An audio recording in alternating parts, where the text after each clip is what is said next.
Welcome to ಪದ್ದೀಸ್ kitchen. ನಾನು ನಿಮ್ಮ ಪ್ರದೀಪ್. ನಾನು ಇವತ್ತು ಮಾಡ್ತಾ ಇದ್ದೀನಿ ಈಸಿ ಎಗ್ ಹೇಗಾಗುತ್ತೆ ನೋಡೋಣ ಬನ್ನಿ. ಮೊದಲನೇದಾಗಿ ಇಲ್ಲಿ ನಾನು ಈರುಳ್ಳಿ ತೊಗೊಂಡಿದ್ದೀನಿ, ಟೊಮೆಟೊ, ಕೊಬ್ಬರಿ, ಮೆಣಸಿನ್ಕಾಯಿ, ಕೊತ್ತಂಬರಿ, ಗೋಡಂಬಿ, ಎಗ್, ಜೀರಿಗೆ, ಏಲಕ್ಕಿ, ಪಲಾವ್ ಎಲೆ, ಖಾರದ ಪುಡಿ, ರುಚಿಗೆ ತಕ್ಕಷ್ಟು ಉಪ್ಪು. ನಾನಿಲ್ಲಿ ಫ್ರೆಶ್ ಕ್ರೀಮ್ ತೊಗೊಂಡಿದ್ದೀನಿ, ಎಣ್ಣೆ,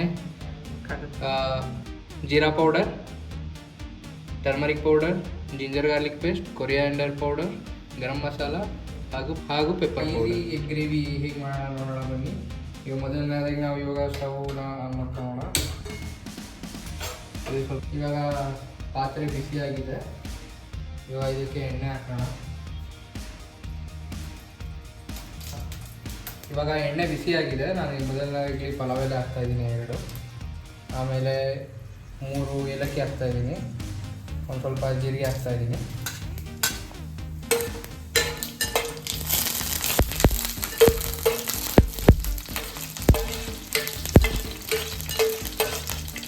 ಇದಕ್ಕೆ ನಾನು ಈರುಳ್ಳಿನ ಆ್ಯಡ್ ಮಾಡ್ತಾಯಿದ್ದೀನಿ.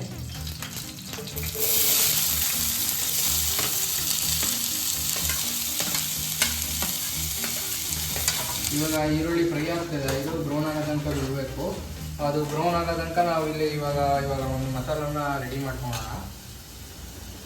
ನಾನು ಮಿಕ್ಸಿ ಜಾರ್ಗೆ ಇಲ್ಲಿ 2 ಟೊಮೊಟೊ ಹಾಕ್ಕೊತಾ ಇದ್ದೀನಿ.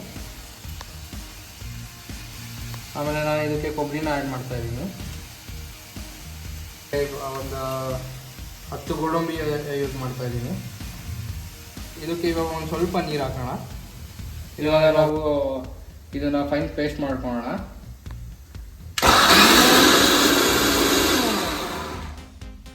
ಇವಾಗ ಇದು ಫೈನ್ ಪೇಸ್ಟ್ ಆಗಿದೆ. ಇವಾಗ ನೋಡಿ, ಈರುಳ್ಳಿ ಇವಾಗ ಈ ಥರ ಬ್ರೌನ್ ಕಲರ್ ಆಗಿದೆ. ಇವಾಗ ನಾವು ಇದಕ್ಕೆ ಇವಾಗ ಪೇಸ್ಟ್ ಮಾಡ್ಕೊಂಡಿರೋದನ್ನ ಇದಕ್ಕೆ ಆ್ಯಡ್ ಮಾಡೋಣ.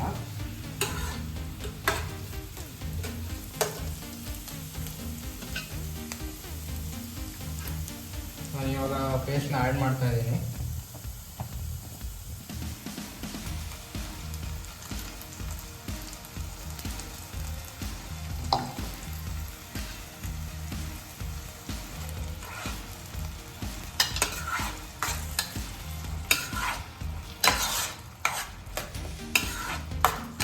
ಇವಾಗ ಇದು ಚೆನ್ನಾಗಿ ಬೇಯಬೇಕು. ಸ್ವಲ್ಪ ಬೆಂದು ಪಕ್ಕದಲ್ಲಿ ಎಲ್ಲ ಎಣ್ಣೆ ಎಲ್ಲ ಬಿಡ್ಕೋಬೇಕು. ಅಲ್ಲಿ ತನಕ ಬೇಯಕ್ಕೆ ಬಿಡಬೇಕು ಒಂದು 5 ಮಿನಿಟ್ಸು.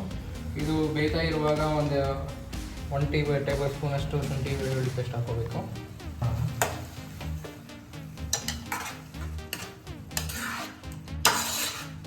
ಇಲ್ಲಿ ನಾನು ಇವಾಗ ಅರಿಶಿನ ಆ್ಯಡ್ ಮಾಡ್ತಾ ಇದ್ದೀನಿ. ನಾನು ಇವಾಗ 2 ಟೇಬಲ್ ಸ್ಪೂನಷ್ಟು ಖಾರದ ಪುಡಿ ಹಾಕ್ತಾ ಇದ್ದೀನಿ.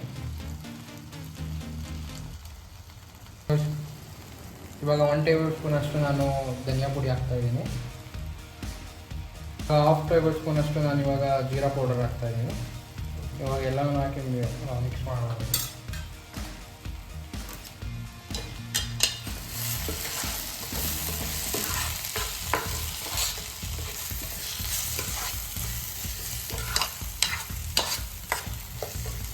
ಇವಾಗ ಪೇಸ್ಟ್ ಮಾಡ್ಕೊಂಡಿರೋ ಮಿಕ್ಸಿ ಜಾರಲ್ಲಿ ಏನಾದ್ರು ಸ್ವಲ್ಪ ಅದಕ್ಕೆ ನೀರು ಹಾಕಿ ಆ ನೀರನ್ನು ಇದಕ್ಕೆ ಹಾಕ್ತಾ ಇದ್ದೀನಿ.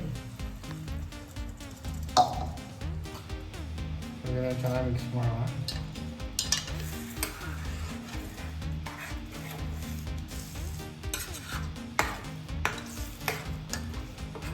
ನಾನು ರುಚಿಗೆ ತಕ್ಕಷ್ಟು ಉಪ್ಪು ಹಾಕ್ತಾ ಇದ್ದೀನಿ. ಇದು ಉಪ್ಪು ಹಾಕ್ಬಿಟ್ಟು ಇವಾಗ ಚೆನ್ನಾಗಿ ಬೇಯಕ್ಕೆ ಬಿಡಬೇಕು ಒಂದು 5 ಮಿನಿಟ್ಸು. ಚೆನ್ನಾಗಿ ಮಿಕ್ಸ್ ಮಾಡೋಣ. ನೋಡಿ, ಈ ಥರ ತಿಕ್ಕಾಗಿರಬೇಕು ಗ್ರೇವಿ.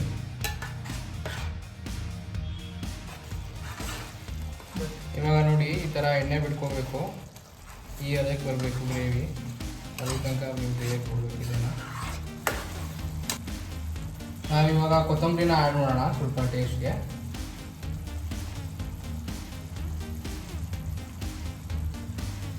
ಆಮೇಲೆ ನಾನಿಲ್ಲಿ ಫ್ರೆಶ್ ಕ್ರೀಮ್ನ ಯೂಸ್ ಮಾಡ್ತಾ ಇದ್ದೀನಿ. ಜೊತೆಗೆ ನಾನು ಸ್ವಲ್ಪ ಟೇಸ್ಟ್ಗೆ ಸಕ್ಕರೆನ ಆ್ಯಡ್ ಮಾಡ್ತಾ ಇದ್ದೀನಿ.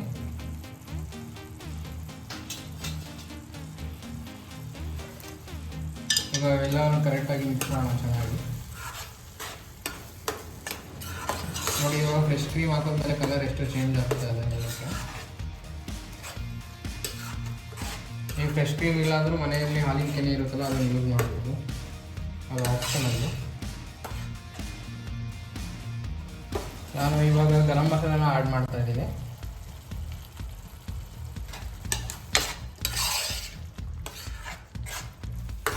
ನಾನು ಇವಾಗ ಮೊಟ್ಟೆನ ಹೊಡೆದು ಒಂದು ಕಪ್ಪಿಗೆ ಹಾಕ್ಕೊತಾ ಇದ್ದೀನಿ.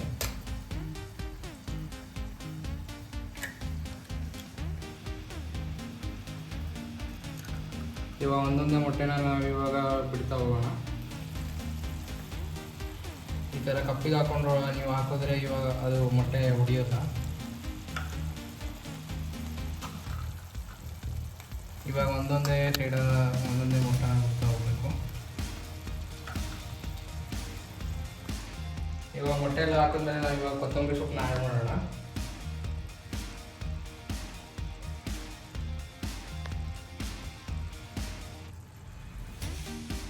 ಆ್ಯಡ್ ಮಾಡ್ತಾ ಇದ್ದೀನಿ.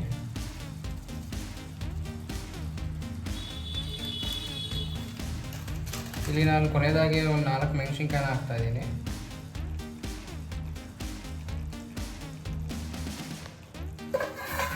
ನಾವಿವಾಗ 5 ಮಿನಿಟ್ಸ್ ಇದನ್ನು ಬೇಯೋದಕ್ಕೆ ಬಿಡೋಣ. ಪ್ಲೇಟ್ ಮುಗಿಸ್ತೀನಿ ನಾನು ಇವಾಗ ಹೇಗಾಗಿದೆ ನೋಡೋಣ ಬನ್ನಿ.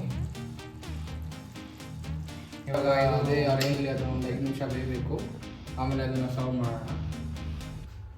ಬನ್ನಿ ಇವಾಗ ಈಸಿ ಎಗ್ ಗ್ರೇವಿ ಹೇಗಾಗಿದೆ ನೋಡೋಣ ಬನ್ನಿ.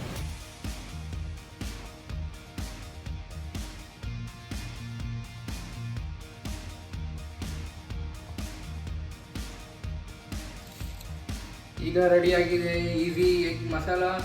ತಿನ್ಕೊಳ್ಳಿ, ಮಜಾ ಮಾಡ್ಕೊಳ್ಳಿ.